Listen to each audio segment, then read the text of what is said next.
I was in the bathroom of the bar when I heard my boyfriend Liam's voice from the next stall over. His usual breathless little chuckle blended with a woman's soft panting. "Liam, really, how long are you going to keep tagging along with that older woman?" she teased, her voice syrupy and smug. He let out a low laugh, the kind he used when he thought he sounded clever. "A bit longer. Easy money is hard to find. She pays your bills, and you get a guaranteed warm bed. Honestly, you hit the jackpot." I leaned against the cool wall tiles, nodding to myself. Nothing they said was wrong. A guy like Liam, who handled chores and was always available, was practical. A reliable house pet for someone who worked as much as I did. And with my promotion coming up soon, I had been planning to replace him with someone fresher and better behaved anyway. I was only at this bar because he had called earlier, whining for a ride. I figured I should use the bathroom before dealing with his noisy group of friends, and instead, I walked right into this little show. When the girl called him a boy toy, I almost laughed. He wasn't some pampered prize, he was convenient. I paid his way, he kept my place clean and my nights warm. That was all. Before I left, her voice lifted again, sugary sweet. "Oh no, Liam, I think I left a mark on your neck. What do you think that bargain girlfriend of yours will do when she sees it, HM? You think she'll cry?" There was an exaggerated kiss, wet and obnoxious, then Liam's smug whisper. "She wouldn't dare say a thing.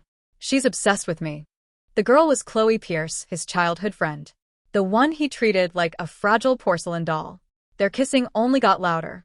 I clicked my tongue, walked out of the bathroom, and pulled out my phone to send him a voice note. "I'm here. Where are you?" They came out a moment later, clothes slightly messed up, pretending nothing had happened. He messaged me the booth number. When I reached them, they were in the middle of a childish bar game, passing a small square of paper between their mouths like some flirty dare. Their lips brushed more than the napkin did. "Liam." My voice barely carried over the bass, shaking the room. He glanced at me with a slow smirk, then grabbed Chloe by the back of her head and kissed her full on the mouth. His friends howled. "Oh man, get it, Liam? Careful, you're gonna knock the girl out." Some of them noticed me and stared with anticipation, waiting for me to explode. I didn't. I just watched until he pulled away, breathless.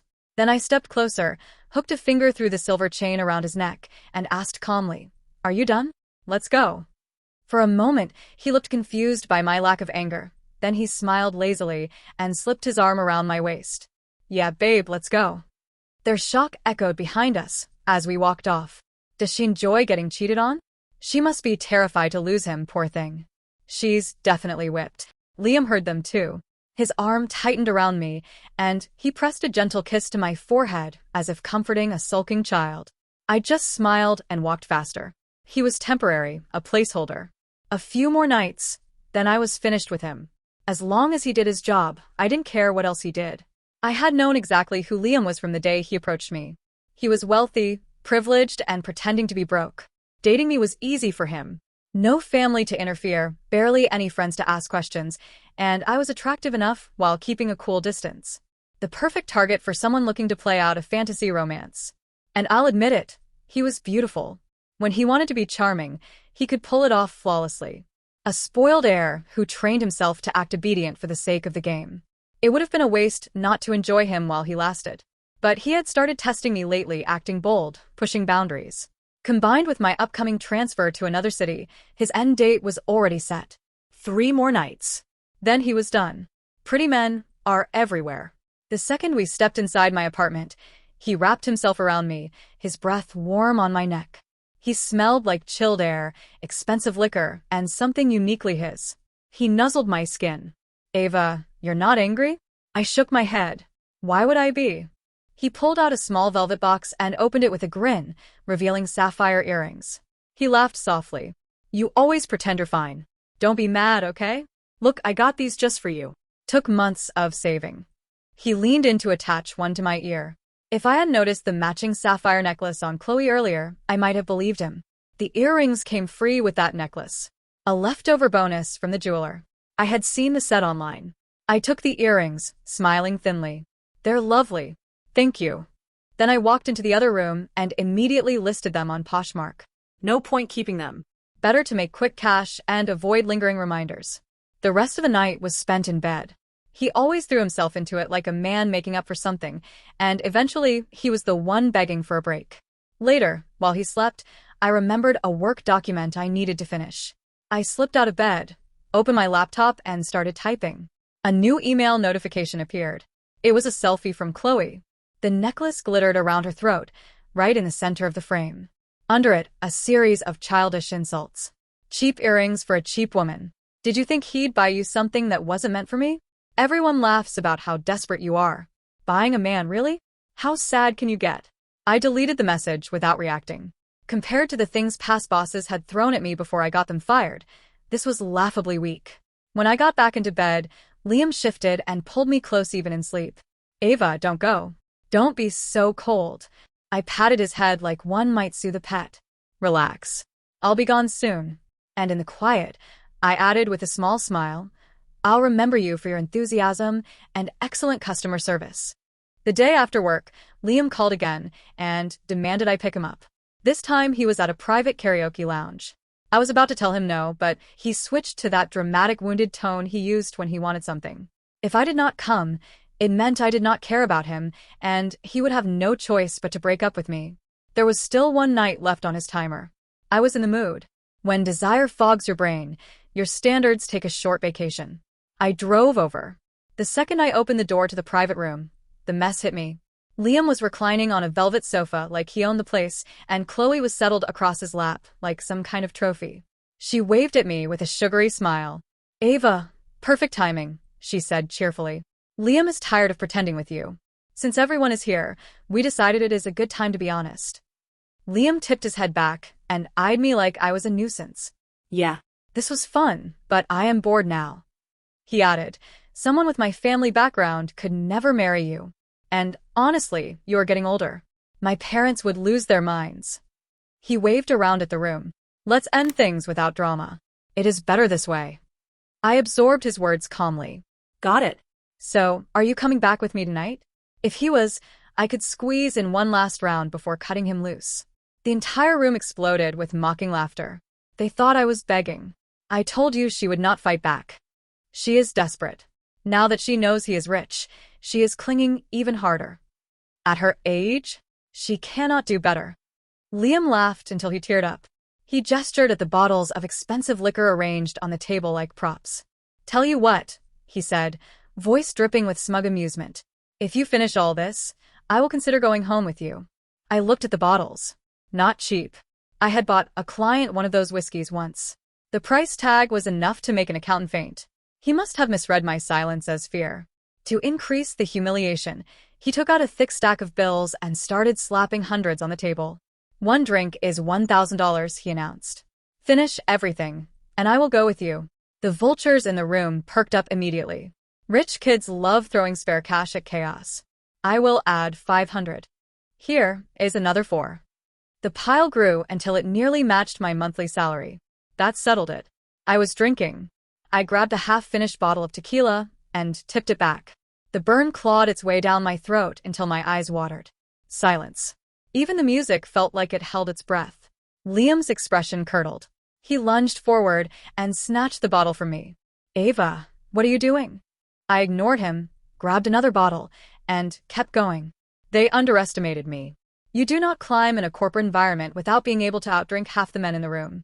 When I finished the last bottle, my body swayed, but my thoughts were still in order.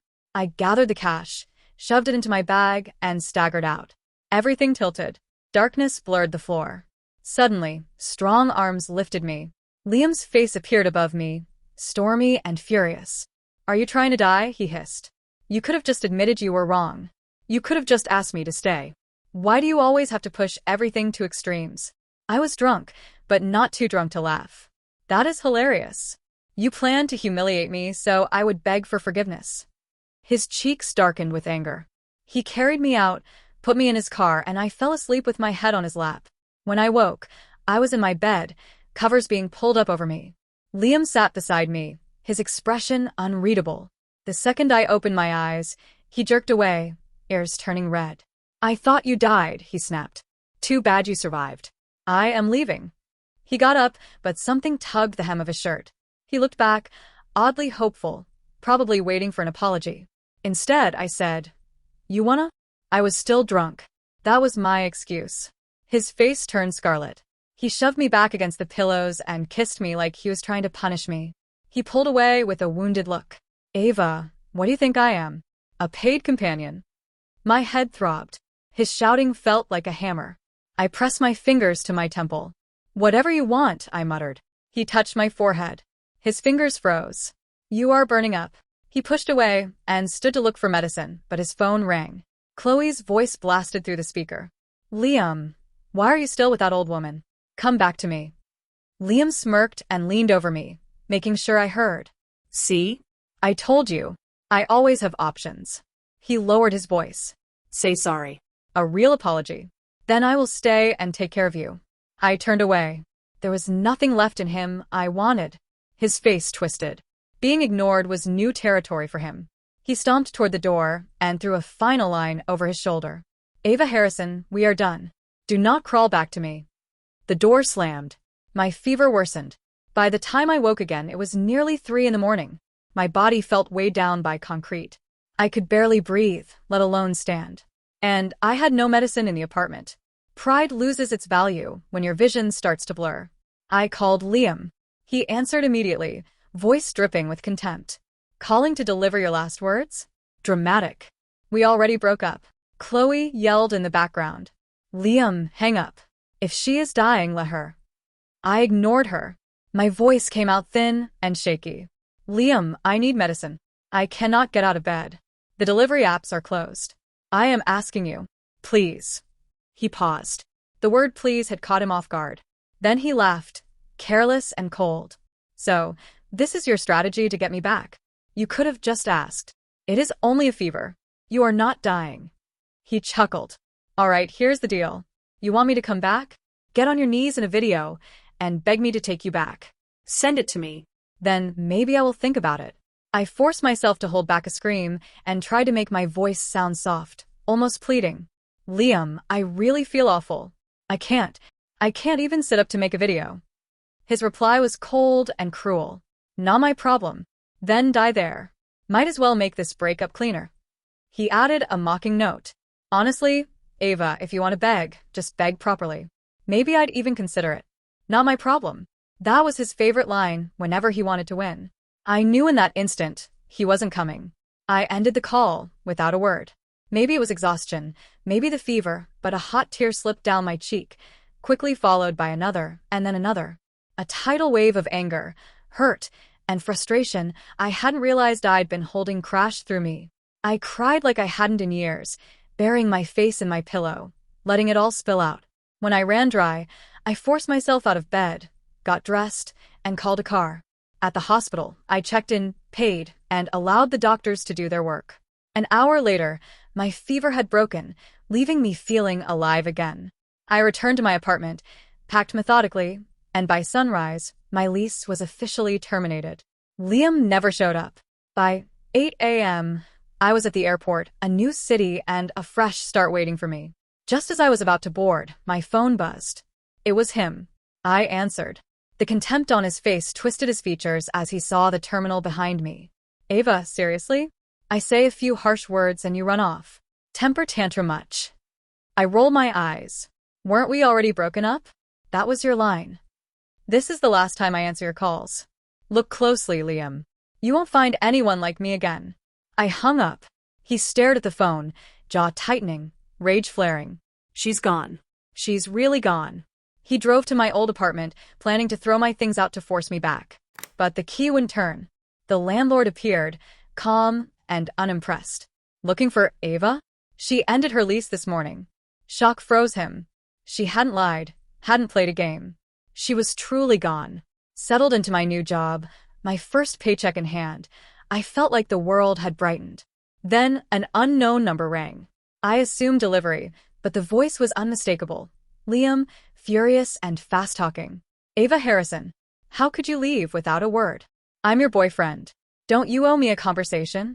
I grabbed my keys, heading downstairs for a delivery, voice calm. Liam, did you forget? You broke up with me. I was angry. I didn't mean it. I returned to my apartment and opened the food, gagging at its poor quality. Liam erupted again. What does that mean? I tossed it in the trash, patience gone. What does it mean? I wanted a house husband who could handle things. You stopped fitting the role. So I moved on. Understand. You're a spoiled brat with a nasty temper. Stay gone. Never call again. I'll block you every time. The release was cathartic. I opened social media and typed out a playful post. Looking for a boyfriend who can cook. Housekeeping skills a plus. I can be your sugar mama. Please, I'm begging. Replies flooded in. Is she looking for a boyfriend or a maid? Doesn't matter, I'm interested. Yummy. Wait, which kind of cooking does she mean? Another unknown number rang. Assuming it was Liam, I answered sharply.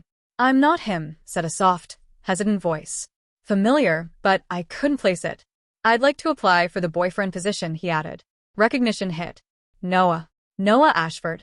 Liam's older half-brother. Life has a cruel sense of humor. Liam's father abandoned his first son to marry a younger woman.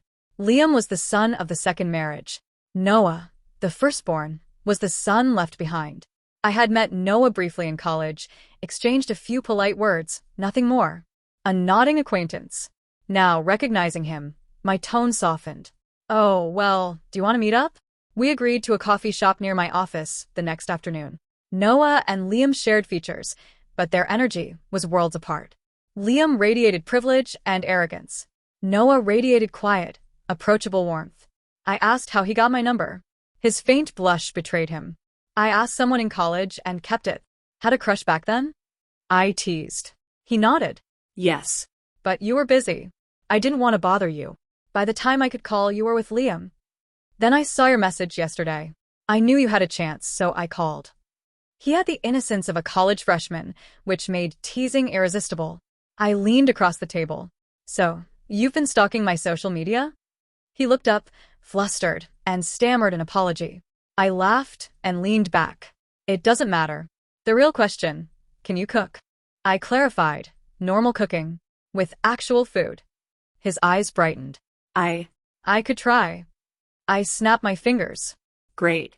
Come home with me for a trial run. Consider it probation. Turning, I bumped into a solid presence. Liam. His eyes red, fists clenched, voice trembling with anger and hurt. Ava. Are you really taking someone else home? Or is it anyone will do as long as it isn't me? After Ava left, Liam expected relief. Instead, a hollowness gnawed at him. At first, he told himself he was fine. She was just one woman. There were plenty more. He was Liam Ashford. Wealth, privilege, charm at his disposal. How could he miss someone so ordinary? But that was the problem. Ava was ordinary. Not a dazzling beauty, not endlessly sweet, a little older than him. He had thought it was just a game. How could he have actually fallen for her? If he was ever going to fall, it would have been for Chloe. Young, attentive, flattering. Not Ava. And yet, after a sleepless night, doubt crept in. He had been wrong. So wrong. It hit him like a shockwave. He was in love with Ava. Desperate, he drank himself into a stupor at a bar until Chloe found him, her voice sharp with accusation. Are you still thinking about that woman? I don't get it. What's so special about her? She's plain and older. What does she have that I don't? Liam had no answer. He just knew that being without Ava felt like dying. Find her. The thought was a command, a single-minded obsession. He rose to leave, but Chloe grabbed his arm, her grip firm. You can't go to her. I won't let you. He scowled.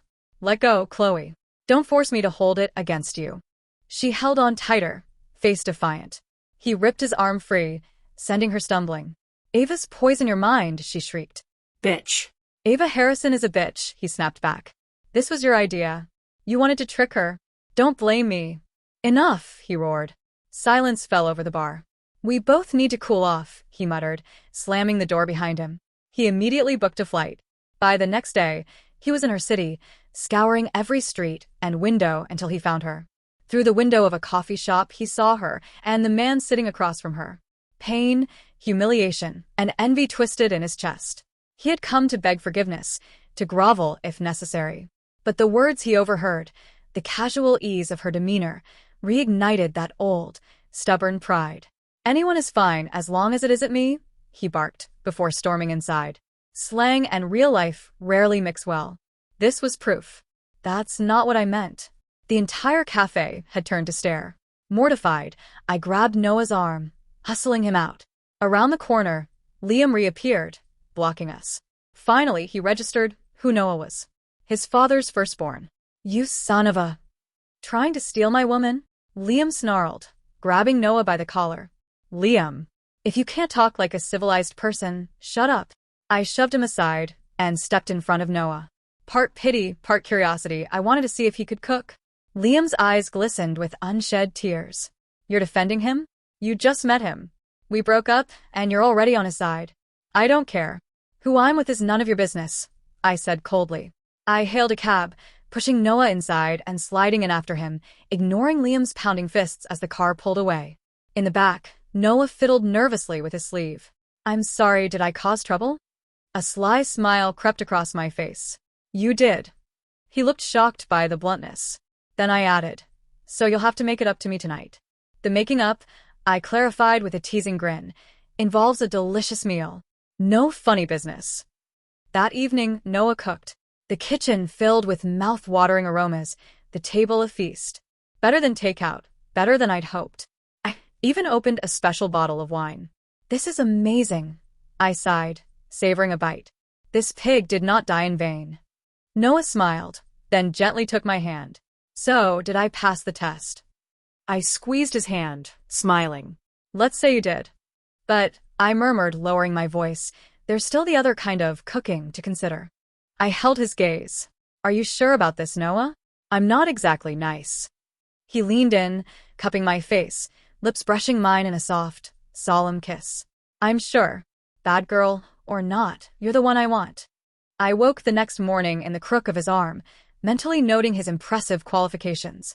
Was this a family trait? Seducing women effortlessly? I ran a hand over his toned waist, waking him. He looked down at me, cheeks tinged pink. Did I pass? He asked, sleepy and husky. I pinched his cheek. What if I said no? Then, I'd have to beg for another chance. I laughed, tracing his abs with my hands.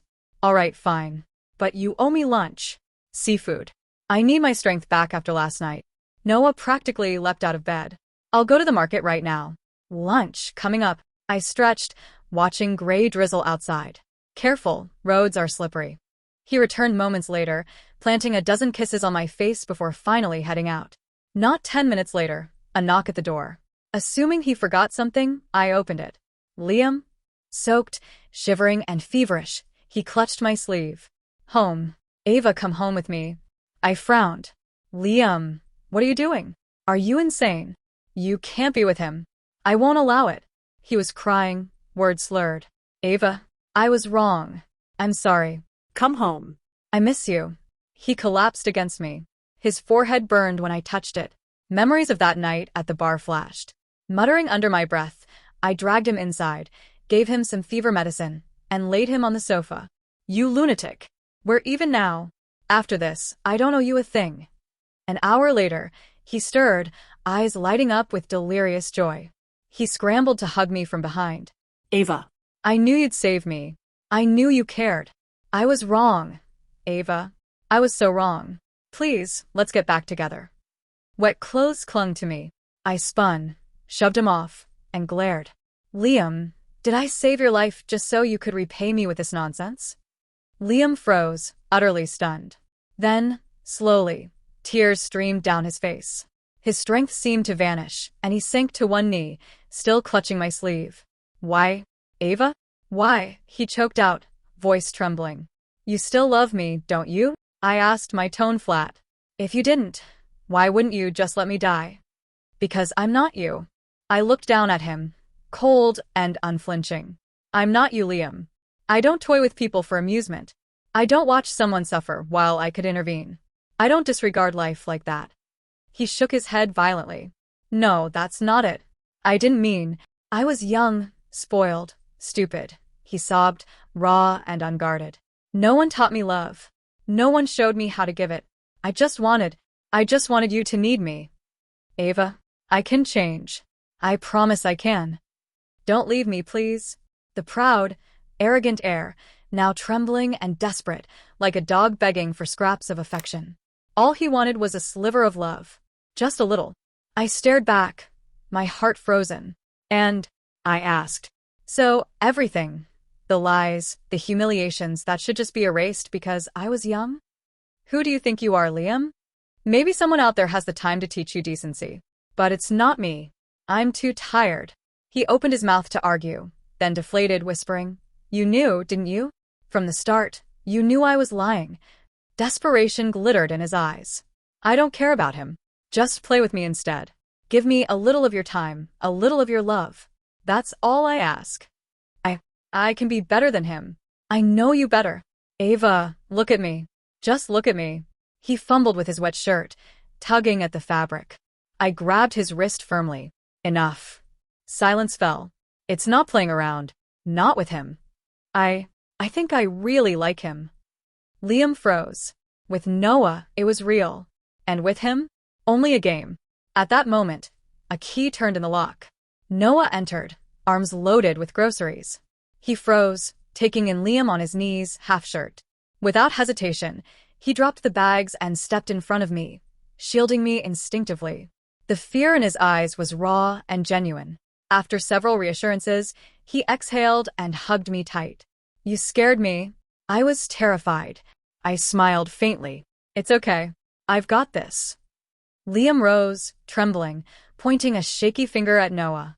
You can be with anyone, Ava, but not him. Does this concern you? I asked, keeping Noah behind me. I've been clear. You have no right to dictate who I see.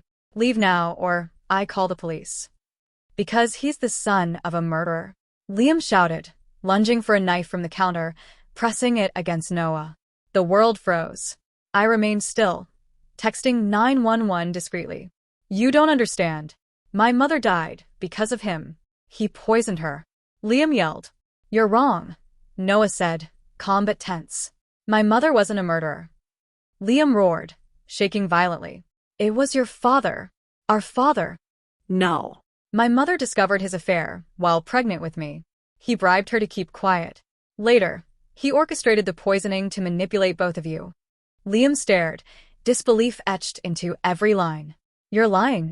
Check with the staff who worked in your household back then, Noah replied steadily. They'll tell you the truth.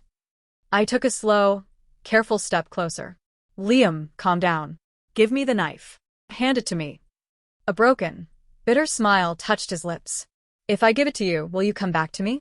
The knife was in my hand. I softened my voice. Okay, give it here. He obeyed. I tossed the knife aside and, in sync, Noah and I restrained him. To my surprise, he offered no resistance. You were just lying to calm me, he said quietly. I met his gaze but stayed silent. He lowered his head, a small, muffled laugh escaping. It's okay. I know. Sirens grew louder, red and blue lights flashing through the windows. A tear slid down Liam's cheek, landing on my hand. His whispers repeated over and over. I hate you. I hate you. Ava Harrison, I hate you. If hatred had a shape, it would have been love. Neither he nor I could tell where it ended. The police arrived and escorted him away. He paused at the door, wiped his face, straightened slightly, and said, I'm sorry, Ava. And then he was gone. I never saw him again. He didn't hurt anyone, so charges were minimal. Later, the Ashford empire imploded when Liam confronted his father, whose sudden death set off legal investigations. News articles were the only record I saw. Exhausted, Noah and I collapsed onto the sofa. He placed my hand over his heart, eyes worried. They say surviving trauma together can make you fall in love. You're not going to fall for him again, are you? I smiled. Not a chance. You're the one I'm falling for. He relaxed, grinning wide, and planted a sweet kiss on my cheek before rushing to the kitchen. Working hard already, Chef Ashford? I teased. Of course, he said, throwing me a cocky glance. My promotion depends on it. I laughed, looping my arms around him and pulling him down for a deep kiss. Performance review. Excellent, I murmured. Promotion granted.